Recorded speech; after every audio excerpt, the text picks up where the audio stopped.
mas ainda é tempo de plantar, fazer dentro de si a flor do bem crescer,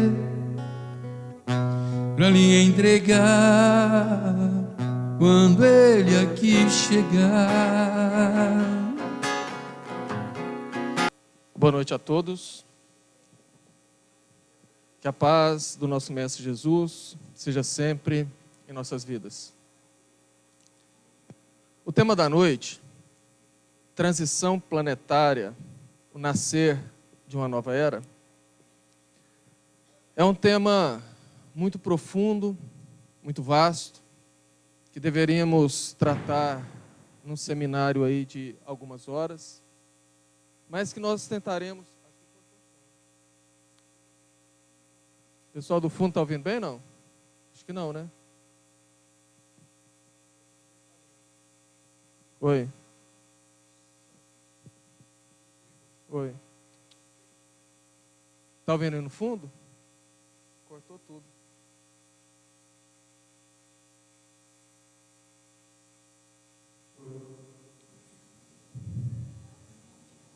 Oi. Ficou alto. Deu? Pessoal do fundo, está ouvindo? Bom,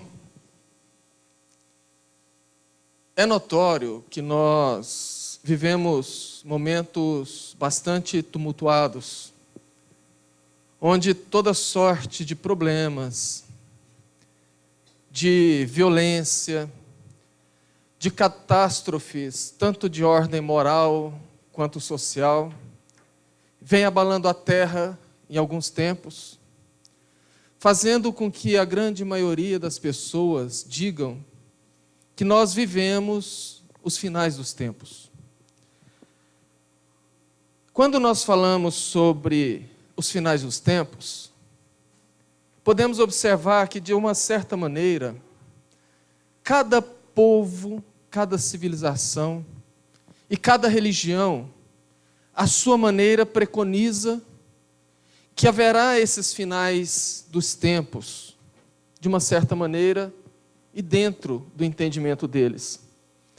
Mas, infelizmente, quando nós nos atemos às religiões cristãs, nós percebemos uma interpretação um pouco mais literal, superficial, porque quando nós falamos em cristianismo, nós nos embasamos nas Escrituras, na Bíblia, e a leitura superficial dos textos bíblicos tem trazido ao longo dos tempos esse pensamento que em breve nós teremos os finais dos tempos.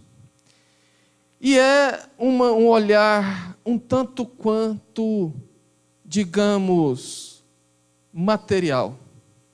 Porque quando nós dividimos as religiões em relação à visão cósmica de Deus, nós podemos resumir praticamente em dois tipos. Aqueles que têm uma visão local, que ainda em pleno século XXI creem que o mundo é a Terra, e que Deus olha apenas para a Terra, apenas para a sua religião, apenas para o seu grupo, apenas para si. É aquela visão local. E outro que tem a visão universal, de que o mundo é todo o universo, conhecido e desconhecido. Que Deus é um Deus cósmico e que, portanto, a humanidade são todos os seres que habitam os diversos orbes. Mas, infelizmente, dentro do cristianismo, vige muito mais essa visão local. O que faz com que as pessoas tenham uma posição mais materialista e mais individualista. Porque, veja bem, se tudo caminha para o fim, se tudo está um caos, se tudo vai acabar, por que eu vou fazer alguma coisa? Eu vou me salvar.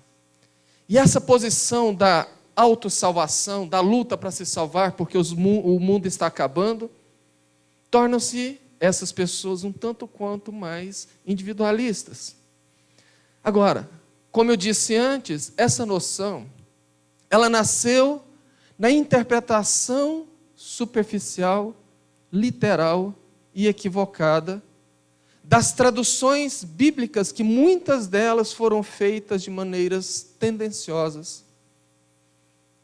Porque quando nós buscamos nas Escrituras, nós vemos Jesus, dentro de todos os seus sermões, fazendo 2 sermões muito importantes.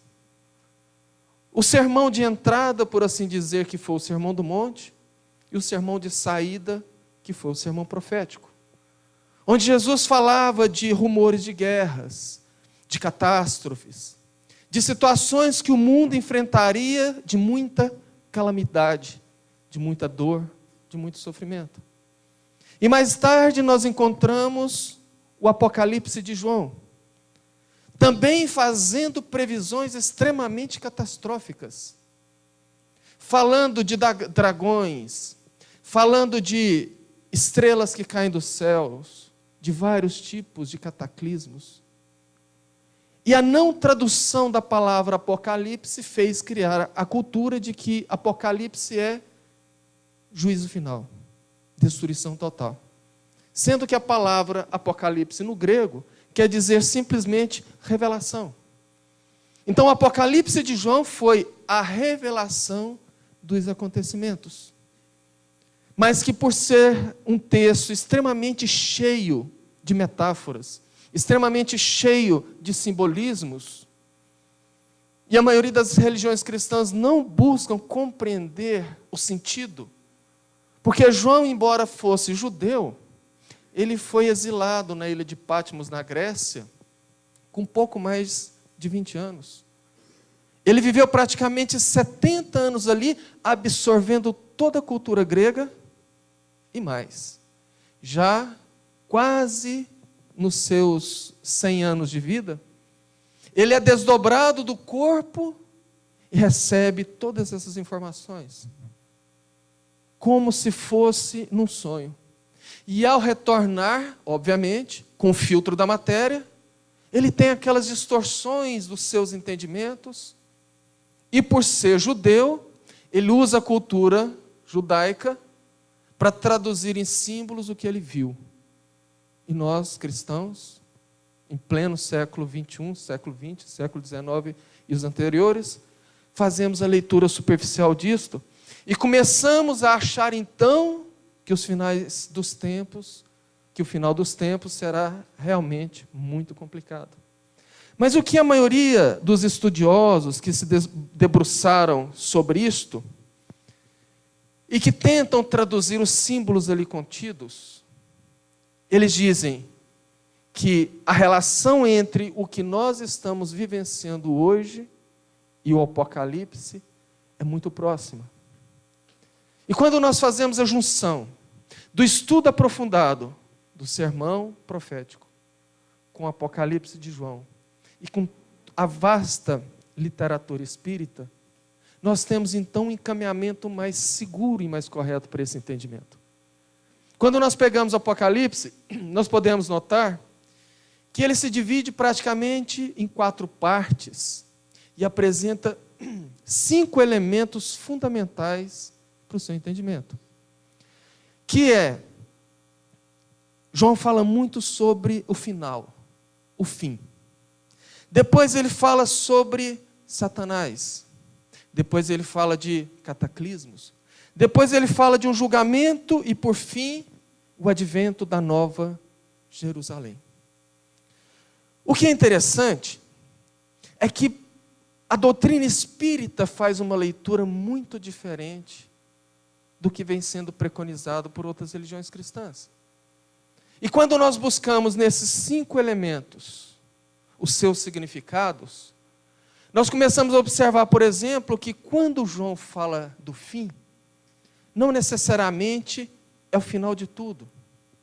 Porque as pessoas ainda trazem um atavismo enraigado que os impede de questionar, de observar, de aprofundar, e ainda aceitam aquela ideia medieval do fim dos tempos. Porque na Idade Média, a ideia era que a Terra era o centro do universo. Portanto, a terra era o mundo. Portanto, se acabasse a terra, acabaria o mundo. A doutrina espírita não concorda com isto e faz uma leitura diferente. Para a doutrina espírita, a humanidade não é apenas a humanidade que vive no planeta Terra. A humanidade é toda a criação divina que habita os diversos orbes. E que o mundo também não é a Terra. Há cerca de 4 anos atrás, o telescópio Hubble mexeu numa posição aleatória e fez uma fotografia em alta definição, que ampliada para o tamanho de 1 metro para 1 metro, ela detectou ali mais de 100 mil galáxias. Veja bem, nós somos um planeta dentro de um sistema solar. Giramos em torno de uma estrela que é o Sol. Um sistema muito pequeno nas bordas de uma galáxia tão grande, que é a Via Láctea, que se nós pegássemos a Via Láctea e colocássemos ela com um extremo no sul da América do Sul e o outro extremo no norte da América do Norte, e pegássemos uma moeda de R$1 e colocássemos em qualquer lugar no chão, ali seria o nosso sistema solar em relação ao tamanho da Via Láctea. Isto, a nossa Via Láctea, é uma das mais de 200 bilhões catalogadas e definidas pela ciência atualmente. E daí a pensar que só existe vida nesse planetinha, é pensar que Deus é muito pequeno. Então não tem como, não tem sentido Deus criar isso tudo e depois destruir tudo ao bel prazer. Até mesmo porque a vida não termina, não encerra com a morte física. Até quem crê nessa destruição do mundo nunca parou para pensar, ok, vai vir o juízo final, vai acabar tudo, vão ser separados os bons dos maus, os maus receberão os castigos, os bons e os justos, a vida eterna, a vida eterna. A vida não termina. E para viver a vida eterna, precisa viver em algum mundo. Então não vai destruir o mundo. Percebeu? Então não existe essa destruição como nós falamos até hoje. Mas para a doutrina espírita existe sim o final de um tempo. Não dos tempos. E ao final de um tempo, obviamente, para se iniciar um outro tempo. E essa transição, essa mudança, ela vai se dar em todo o planeta. Por isso que nós chamamos de transição planetária. Nós vivemos aquela etapa daquela mescla. Porque veja bem uma coisa. Essas transições, essas mudanças, sempre existiram. O planeta Terra tem 4 bilhões, e corrigido recentemente pela ciência, e 500 milhões de anos de idade. O planeta Terra. Ele sofreu uma preparação muito longa para receber o ser humano. Se nós colocássemos a história da Terra em um livro de 1.100 páginas, o homem chega, a primeira célula, aliás, aparece no último parágrafo da última página. E o homem aparece na última linha do texto. Só para a gente ter uma noção dessas fases. E essas fases sempre existiram desde a antiguidade. Desde o Homo habilis, que é quase ainda um homem da caverna, que levou 2 milhões de anos para evoluir para o Pithecanthropus erectus, que levou 1 milhão de anos para evoluir para o Homo sapiens, que levou 200 mil anos para evoluir para o homem sapiens neandertalensis. E depois para o sapiens sapiens. Quer dizer, do Homo habilis para o erectus, são 2 milhões de anos do ciclo. Então nós estamos vivendo mais esse ciclo. Nós estamos vivendo mais essa fase onde hoje já existem coisas novas mescladas com coisas antigas. fazendo justamente essa transição do final de um tempo, não de todos os tempos. Portanto, vivemos isto. O outro ponto que João fala são dos cataclismos. E aí muita gente fala, não, porque tem acontecido muitos terremotos, muitos maremotos. Olha aí os noticiários, os vulcões explodindo por várias partes do mundo, caindo aviões, deslizamentos de terra. Realmente é o fim do tempo. Ou não? Eu acho que não. Primeiro, os cataclismos sempre existiram. A Terra ainda é um planeta jovem. Kardec fala em A Gênese que a Terra poderia ser considerada como uma laranja de casca fina, onde a crosta é essa casca fina, e o que tem ali para dentro é quase tudo líquido ou semilíquido. A Terra está resfriando. Nós estamos em cima da crosta como se você colocasse uma tábua em cima de um rolo. Você pega uma lata cilíndrica, deita ela, igual você vê no circo o cara equilibrando. Nós estamos daquele jeito em cima. Qualquer movimentação do magma embaixo, ou qualquer movimentação de alguma placa tectônica, quando elas se encostam, dão os terremotos. Porque aqui embaixo está tudo movimentando. Isso é uma panela de pressão, que quando a pressão cresce muito lá dentro, a válvula da panela de pressão são os vulcões. Explode os vulcões, escapa aquela pressão para não explodir o planeta. Então os cataclismos sempre existiram. O problema é que hoje nós temos mídia. Hoje nós temos smartphones com internet de alta velocidade que registra ao vivo os acontecimentos. Então é óbvio que a tendência é achar que existe mais coisas. Agora a má notícia é que vai cair mais aviões. Mas vai cair mais aviões porque o número de aviões também aumentou. Tem mais aviões voando, portanto a proporção é que quando tinha talvez 2 quedas por ano, passa a ter 10, 7. Mas isso não quer dizer que é alguma diferença, que é alguma coisa espetacular. Até mesmo porque esses cataclismos, eles não serão marcados nesta mudança de tempo por cataclismos físicos. Lá em A Gênese, Kardec fala que esses cataclismos que marcarão o final deste tempo serão os cataclismos morais. Nós viveremos grandes conflitos no campo das ideias. Isso já começou. Basta a gente observar. Nós encontramos pessoas devastando a natureza, devastando a Amazônia, jogando lixo nos córregos, estragando, matando, caçando animais, depredando. E por outro lado, nós encontramos pessoas defendendo o reflorestamento, defendendo a mudança da poluição para evitar contágios e contaminações maiores, defendendo a vida de animais. Nós encontramos pessoas defendendo corruptos, defendendo ideologias políticas por seus interesses. Encontramos pessoas defendendo o combate à corrupção. Um sistema político mais democrático na realidade. E é nesse caldeirão que nós estamos vivendo. E nós encontraremos isto dentro do mesmo planeta, e muitas das vezes dentro da mesma família.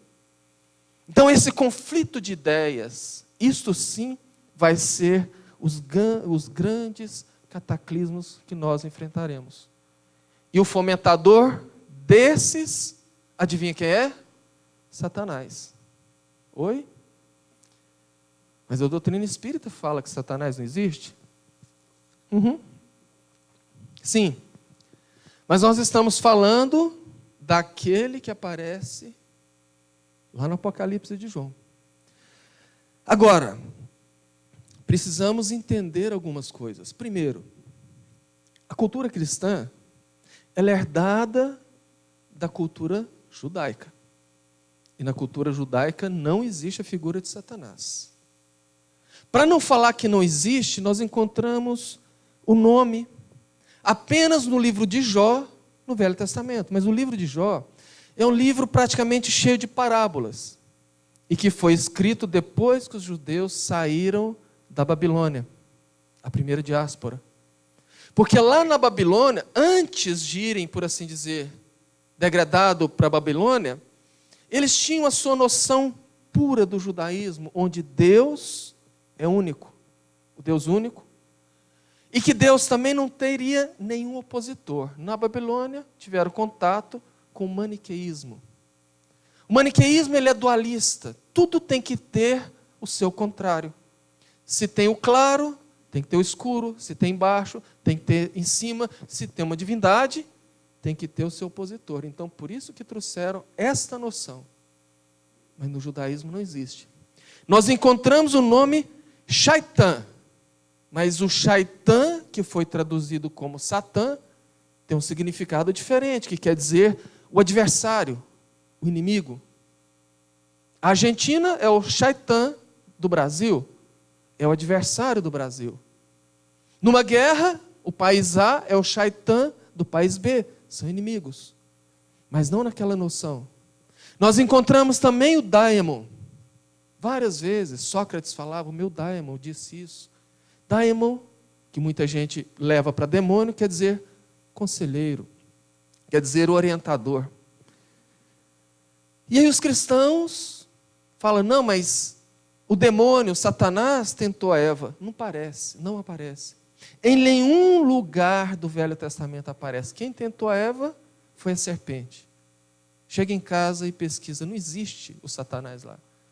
Isso foi uma aliteração católica que tem um histórico muito longo para que a gente entendesse esse tipo de coisa.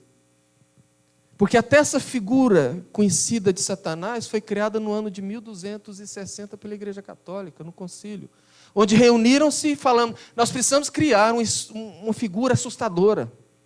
Então que jeito que ele vai ter? Vamos colocar pé de cabra, pele vermelha, chifres, um tridente, uma cauda. Foi desenhado. E a partir dali os artistas medievais começaram a reproduzir aquela ideia para impor o medo aos fiéis. Vem a Inquisição. Aquela briguinha entre muçulmanos e cristãos fomentou as cruzadas, onde foram tomar a Terra Santa, Jerusalém, e ali pilharam, mataram, fizeram as maiores barbáries, atrocidades e covardias em nome de Deus. E aí a igreja muda a figura de Satanás para ter o rosto árabe, que é essa figura que a gente conhece, do Satanás com o rosto de homem, a barbicha quadrada, o nariz árabe, porque eles tinham que fazer uma ideia de que o árabe era o Satanás, para imprimir o inimigo de maneira bastante inferior. Mas não existe esse Satanás desse jeito. O que a doutrina espírita fala é que, em realidade, não seria o Satanás, mas os.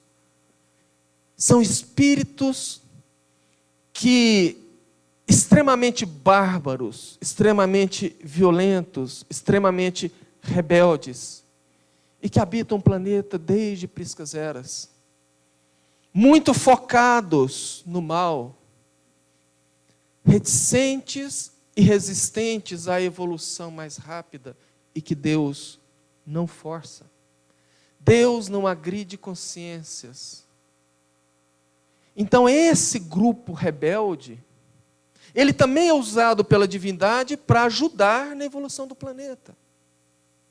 Só que são espíritos tão violentos, que são retidos por muitos séculos no plano espiritual, e vem renascendo às vezes a conta-gotas, a não ser em situações quando há a necessidade de reencarnar em massa, porque se reencarna em massa faz um estrago tão grande. Então a espiritualidade conduz isso dentro dos desígnios e dos planejamentos do nosso governador espiritual, Jesus Cristo.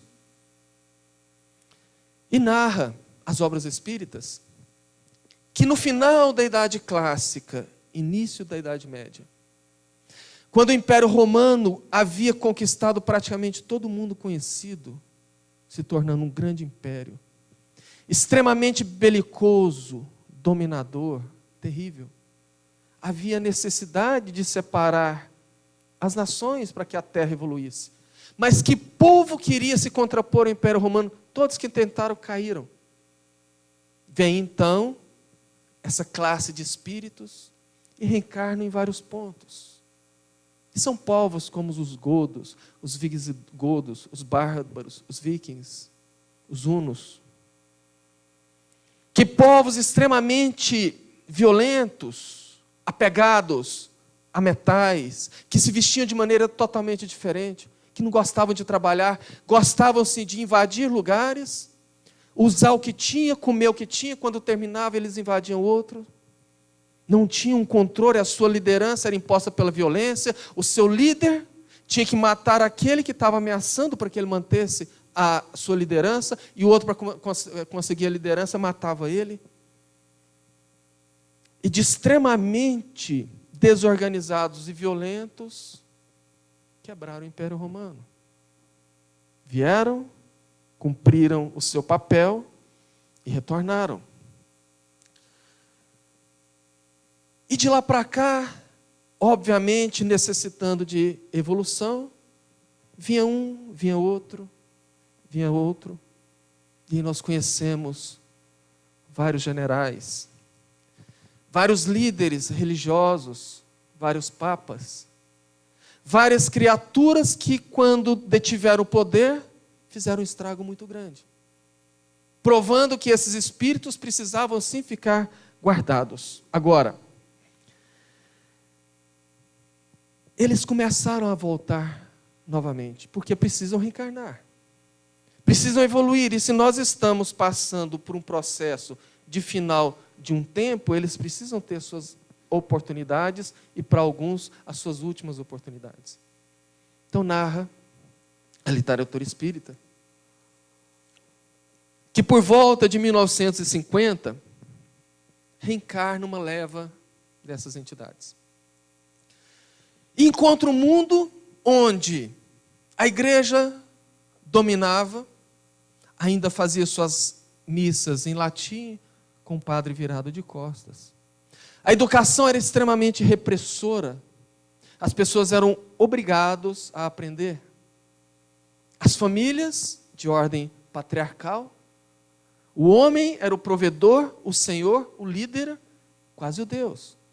A mulher se dirigia ao marido como Senhor, meu Senhor. A mulher não tinha nenhum reconhecimento social. Trabalhista, então, nem se fala. Esses espíritos, então, reencarnam e começam a questionar esses sistemas vigentes. Obrigado.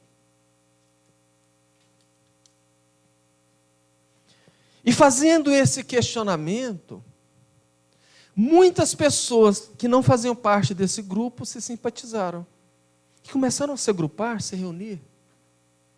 E a reunião, digamos assim, mais conhecida aconteceu no final dos anos 60, em 69, numa fazenda nos arredores de Nova York, em Woodstock, onde passaram uma semana de droga, sexo e rock and roll. Ali foram subvertidos todos esses valores. A igreja teve que se adaptar para não perder os fiéis.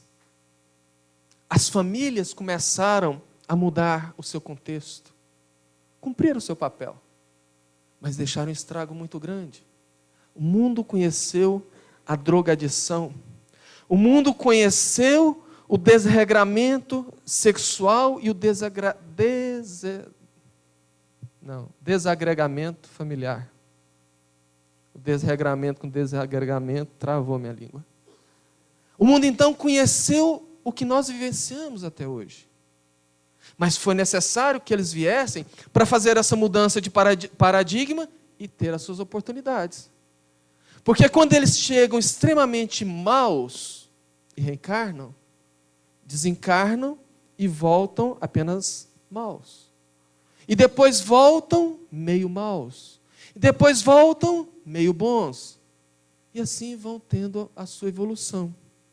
Só que agora chegou a segunda leva deles. E basta nós ligarmos o noticiário e observarmos as notícias, que são de estarrecer. O perfil deles agora é muito diferente daquele das décadas de 1950 e 1960.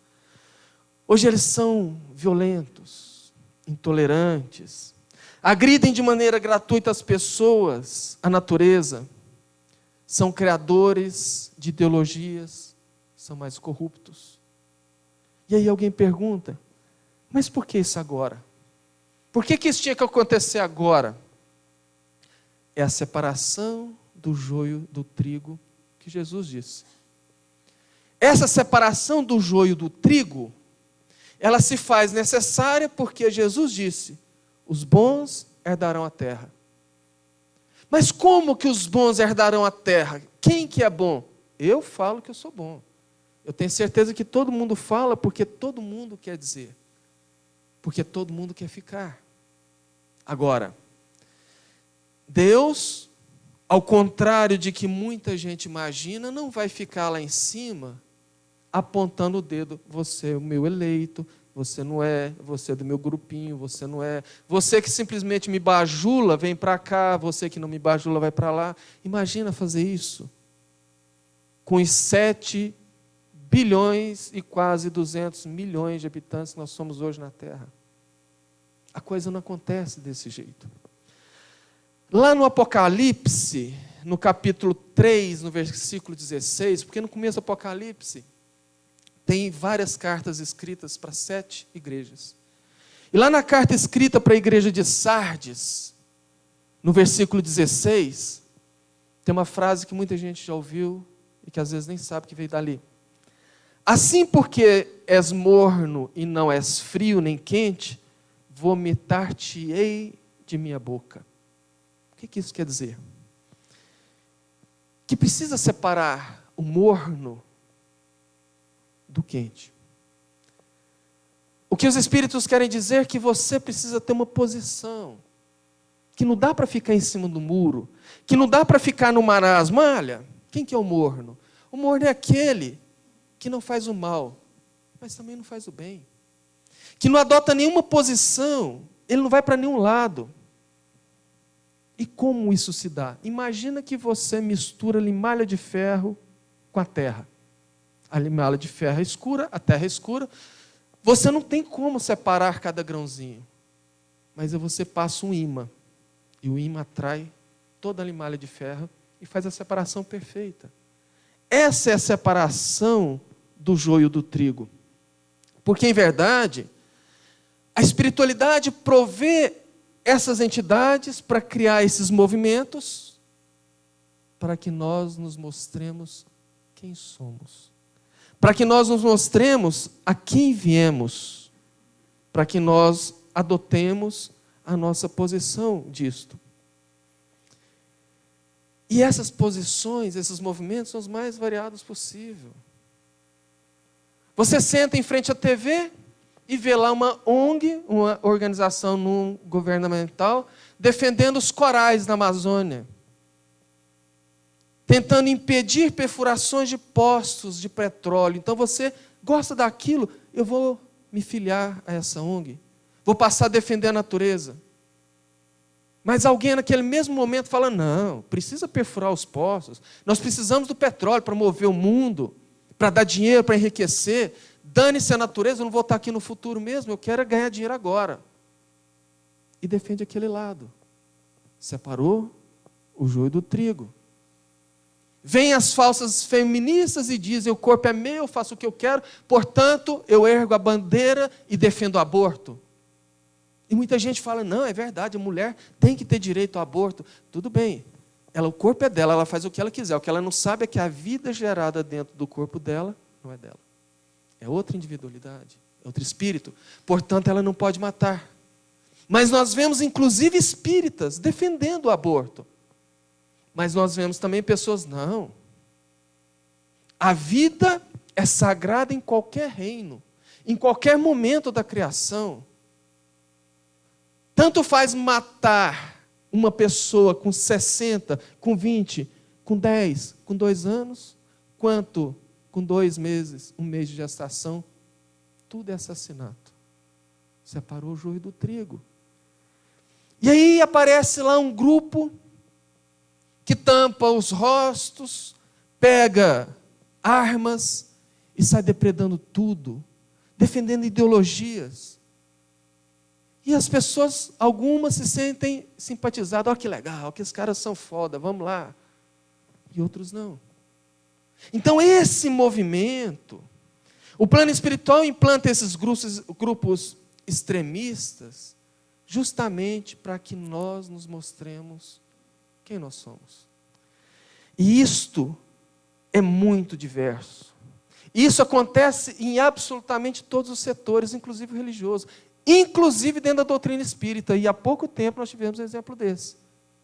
No carnaval desse ano, eu estava presente, lá no encerramento do Congresso Espírita em Goiânia, quando o Divaldo dá a opinião dele sobre a ideologia de gênero. E foi igual soltar uma bomba dentro da doutrina.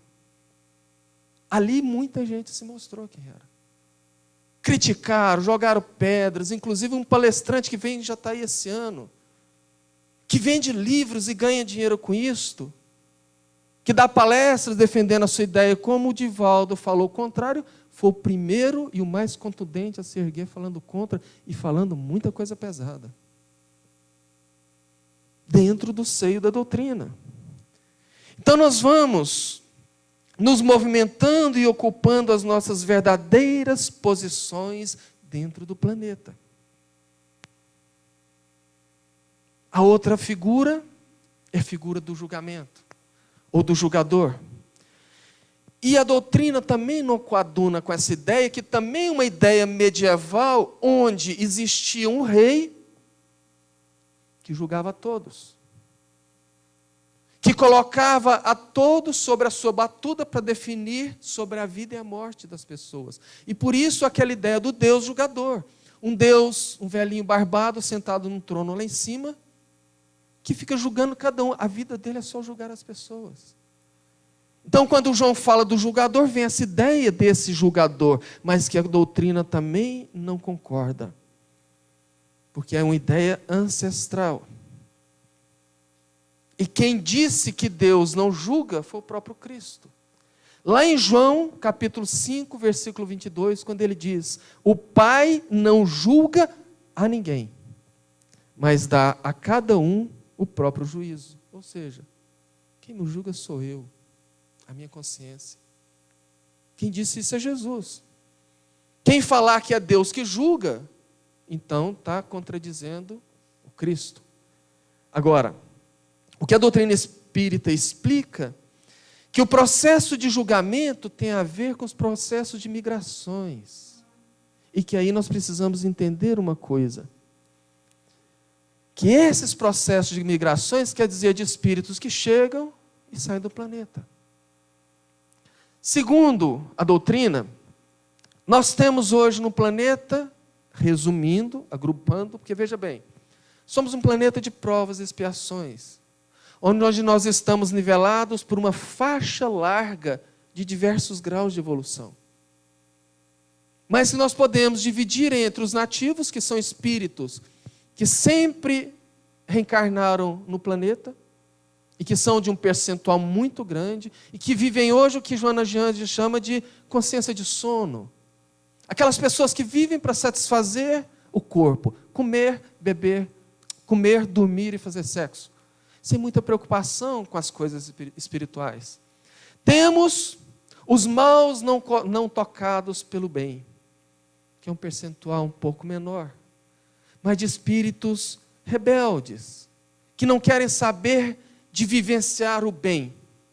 Temos os bons, que são aqueles que geralmente chegam para trazer ideias novas, para trazer tecnologias novas, para tentar melhorar a vida do planeta, para trazer ideologias que façam contraponto a essas irregadas que a gente faz destruir o planeta. E tem aqueles espíritos extremamente bárbaros, que são esses que nós vivemos e que nós estamos vendo agora reencarnando. E é nesse caldo que nós vivemos. Vamos fazer uma analogia para a gente entender. Vamos colocar o planeta Terra como uma grande escola, com diversos tipos de aluno, que vivem os diversos tipos de aprendizado e de vontade de aprender. Mas essa escola vai passar por uma grande reforma. Ela vai ser adaptada a uma metodologia de ensino do século 21, onde novos valores serão implantados e onde aqueles alunos que já estão lá jubilando, que não querem saber de estudar, que só tem nota baixa, que só reprovam, que ficam fazendo bagunça, pichando escola, estragando tudo, ou se enquadram, ou serão trocados de escola. Esse é o julgamento que começa nessa ideia da separação do joio e do trigo. Por isso, da necessidade de fazer com que cada um se mostre a que veio, porque os bons herdarão a terra.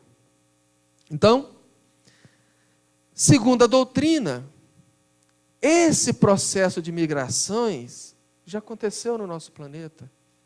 Há mais ou menos 200 mil anos atrás, quando o ser humano saía do Pithecanthropus erectus para entrar na nova fase do ser inteligente. Vieram espíritos de um planeta distante a mais ou menos 40 anos-luz da Terra, num sistema solar como o nosso. Só que aqui nossa estrela é o Sol, a estrela lá chama-se Capela. Inclusive um sistema que à noite você pode observar no céu, fica próximo àquelas Três Marias. Àquela época, um planeta do sistema de Capela passava por esse momento nosso agora. E espíritos que estavam atravancando a evolução daquele planeta vieram para a Terra. Mas não vieram punidos como muita gente fala, porque a lei é de amor. Deus não pune. Eles tiveram uma nova oportunidade porque lá eles eram acostumados com internet, com ar-condicionado, com carro, com Netflix, com smartphone 5G. Mas também eram muito materialistas, violentos, viciados, sexólatras. E o planeta de regeneração não cabe tal classe. Então, já que você conhece, por exemplo, tecnologia, vamos ajudar lá na Terra.